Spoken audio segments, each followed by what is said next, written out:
Hi guys, it's Sophie. So today I wanted to share with you my non-fiction November TBR. I'm going to go through all the non-fiction first because I'm adding in some fiction at the end, which I know is naughty in terms of for this video, but I wanted to make this as like a checkpoint for me for what I'm reading in November full stop, and I don't have enough non-fiction on my TBR to do a whole month's worth. So I thought I'll just tack the fiction on the end, so I'll let you know when I'm going into fiction and you can then switch off if you just want it strictly non-fiction. Also please ignore the sounds the cat's making. She plays with my things. Oh, you're gonna push it off, Foz? She plays with my things when I'm filming. She likes attention. So please ignore the noises that she makes. So the first book that I'm going to talk about is The Crossing by Samar Yazbek, and this one is my Around the World pick for Syria. This is quite a well-known non-fiction book written by a Syrian author about kind of the Syrian Revolution and then the Syrian Civil War. The author was born and lived in Syria for her whole childhood, kind of the first part of her life, and moved out across the border into Turkey to keep herself safe, and as an adult she decides she wants to come home.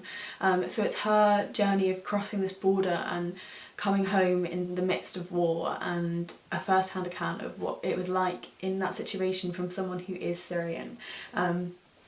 So it's one that is often sort of put around as Syrian non-fiction, and I've been looking forward to it for a really long time. I actually started reading it and was enjoying it, but put it down because I thought I'll save that for non-fiction November, so that's the first one that I have. The next one is again a Around the World pick, and this one I'm going to have a go at, but I may not finish it. I'm going to have a go in non-fiction November. And that is Pedagogy of the Oppressed by Paulo Freire.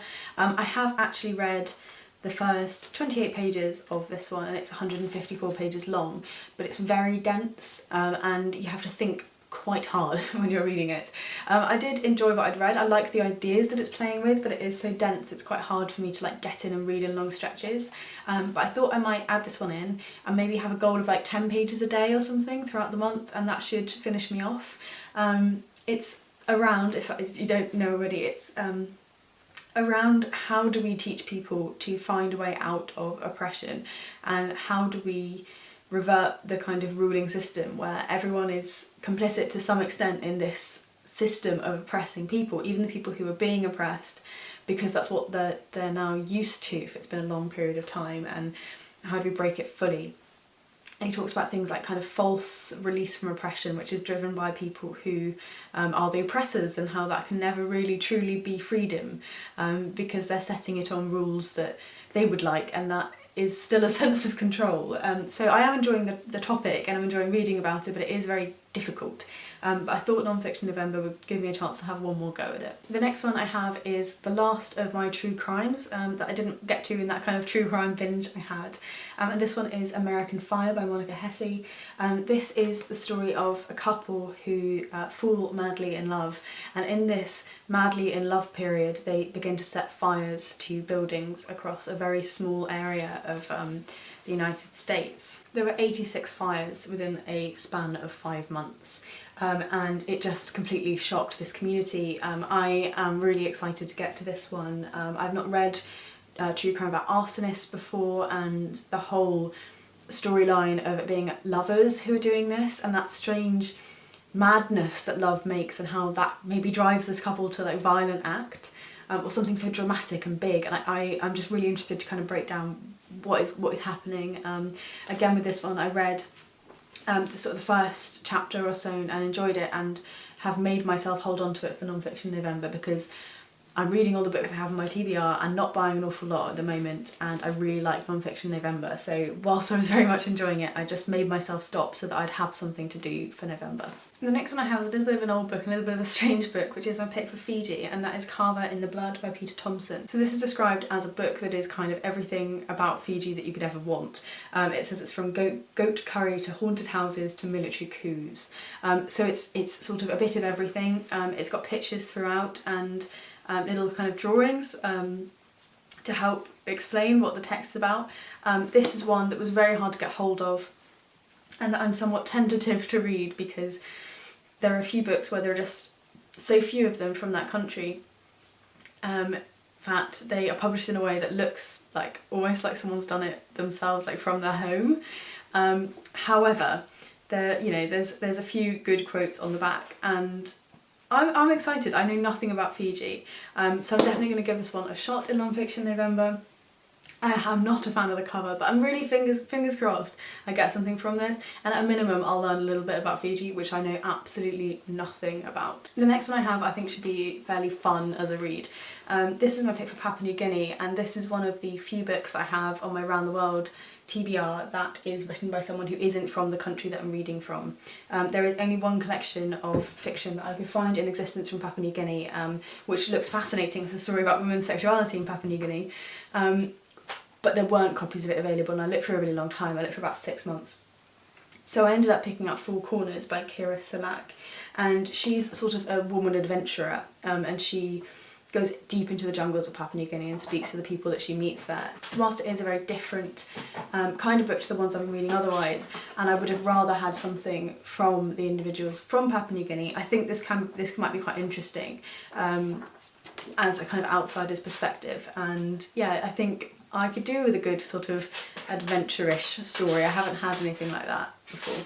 The next are new non-fiction releases that I'm really excited for, and the first of those is The Incurable Romantic by Tallis.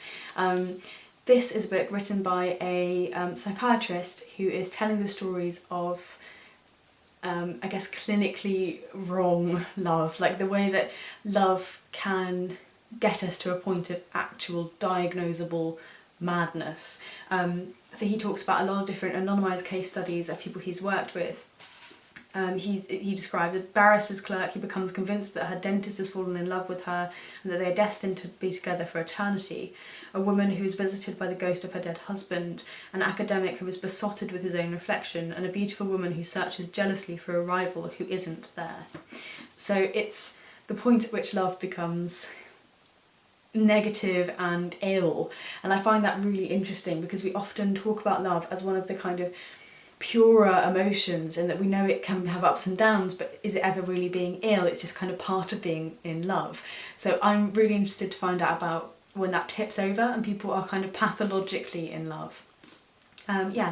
Again, this is another one I've picked up and I've read the first section of and then had to tell myself not to. I love non-fiction, and whenever I get non-fiction I just start it straight away, and I tend to read them very quick.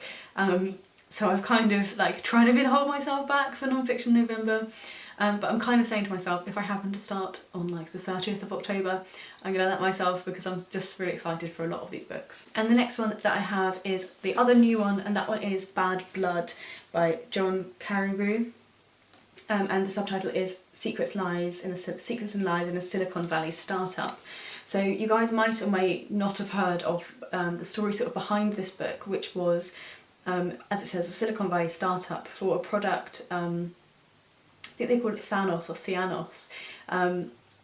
which essentially would have let doctors take all of the blood tests they normally take vials and vials and vials and take them all away for, with just a pinprick finger test.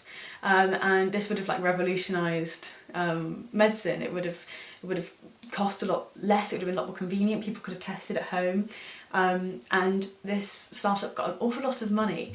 But it turns out it was just a scam. But this book is the story about why we believed it, why we believed her. She was quite unusual in the field because she was this sort of small, petite, blonde, very beautiful woman in amongst all of these men. And she almost became a bit of a myth in the community, and people wanted to believe her story was true.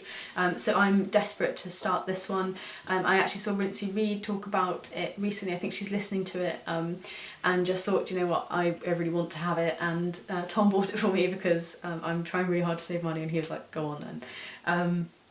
So desperate to start this one as well. So excited for so many of these non-fiction books. And then I just wanted to run through quickly the ones I have that are fiction that I'm going to be getting through, so that I've got my full TBR here.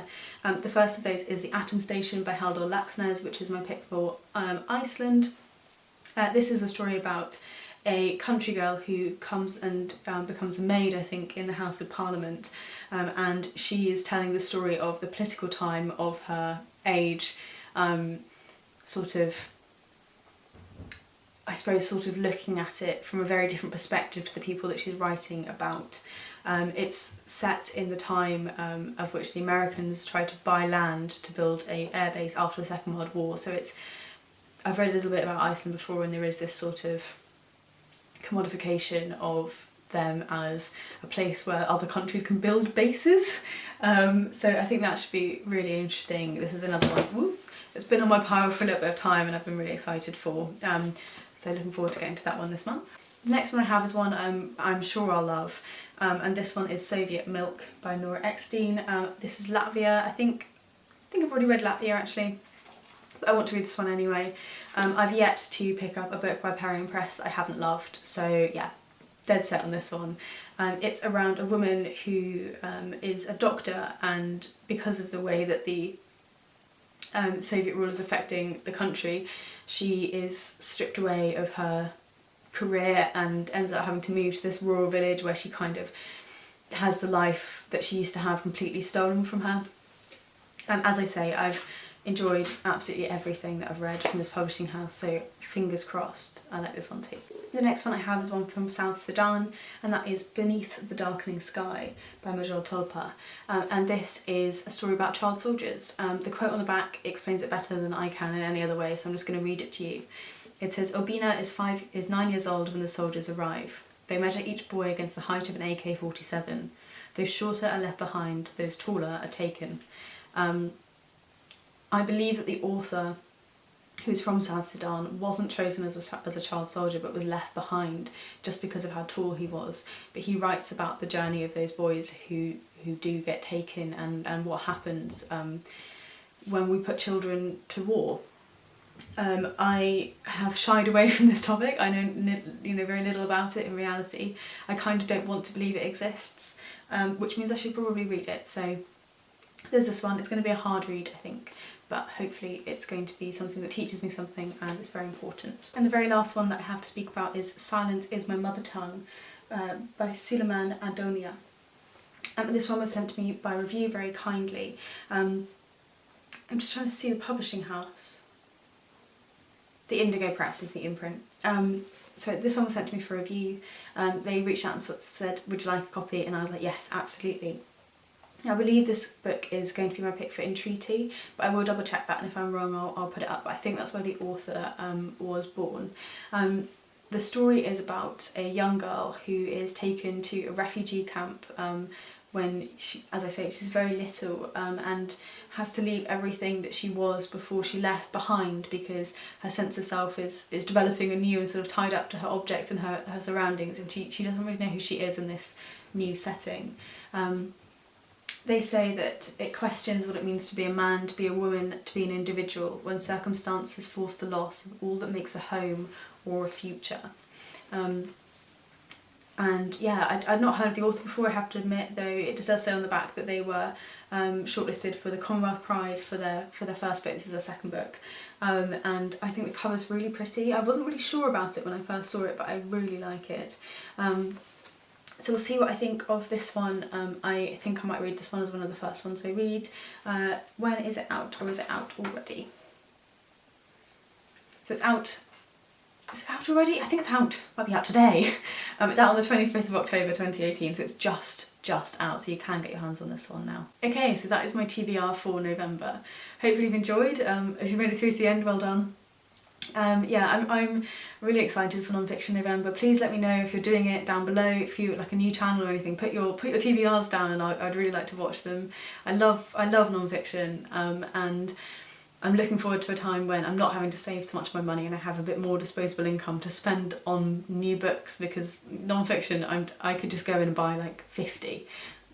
I don't think I'm ever going to have quite enough money to do that, but you know what I mean. I am looking forward to that, and I really want to just absorb some of that excitement through you guys and your videos. So please leave your channel links or your Non-Fiction November TBRs down below, and looking forward to checking them all out. I'll see you again soon. Bye bye.